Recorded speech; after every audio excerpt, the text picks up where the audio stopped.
offices in Bellevue for our weekly Chairman's Update. Once again this week, immigration policy and immigration problems have been in the news.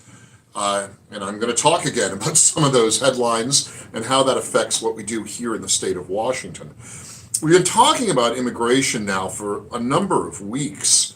At the beginning of this policy cycle, we posted our Washington State Republican Party plan for necessary reforms to improving our state law and policy to better enforce federal immigration law.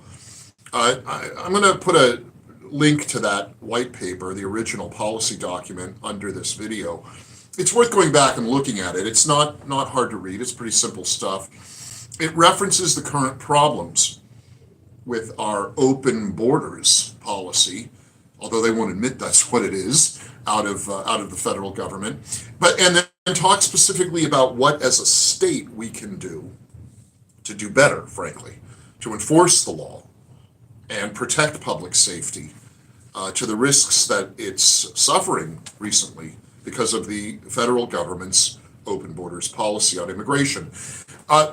The headline that was in the news just this week had to do with a U.S. Supreme Court decision that was not as decisive as we would like it to be. It basically pushed a lawsuit back to a lower court for reconsideration. But the net effect of the Supreme Court's ruling was it is allowing, at least for the moment, the state of Texas to continue enforcing immigration law that the federal government and federal agencies won't enforce.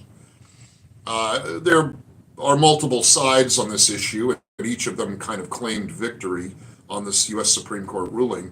But the fact is, for the moment, Texas is continuing to enforce the law that the federal government won't or can't.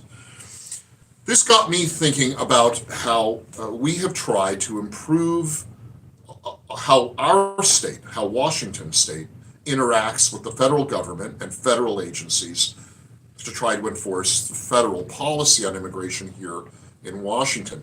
Although the federal government is informally not enforcing immigration policy really at all, on the books, we still have immigration law. And on the books, I believe Washington State should cooperate with that law. We have currently in our state a so-called sanctuary state policy in practice. This is not law. This is the result primarily of a series of executive orders from the outgoing governor.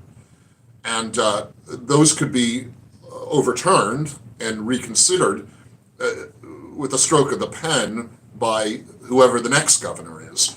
And so there is an immigration question that is relevant to the current governor's race. Will a future governor overturn the outgoing governor's bad sanctuary state orders? There is some state law, however, that kind of follows in that spirit and limits what state government agencies can do in interacting with federal agencies about immigration issues. But as I say, the current policy of a sanctuary state in Washington is primarily an administrative or executive order, not law. About 4 years ago, before the current crisis had even started, when the outgoing governor really began his reckless and irresponsible orders with regard to not interacting, not supporting federal immigration warrants or detainers is the term they use, I drafted a bill, House Bill 2226, in the year 2020, that would have clarified state law to say that state law enforcement agencies here in Washington can cooperate, in fact, must cooperate with federal immigration detainers and other law enforcement actions by federal agencies on immigration issues.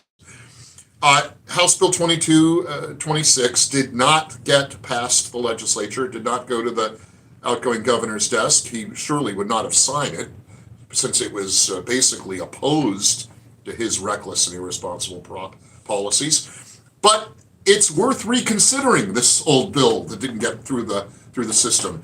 I plan to refile it as soon as the pre-filing window ahead of the next legislative session opens up later this year.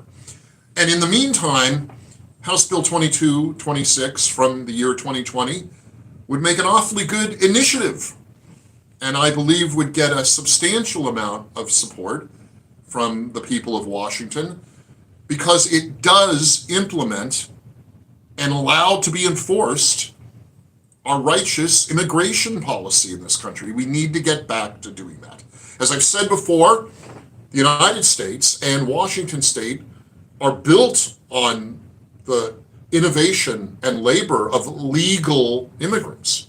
We want legal immigrants in this state, in this country. We want them for our agriculture industry, we want them for our tech industry, but we want immigration to be legal. And we have to recognize that there is legal and illegal immigration. We want to encourage legal immigration. And we're going to do that either by bill or initiative in the months ahead. That's it for this week. Stay strong, be well, and I'll talk to you again soon.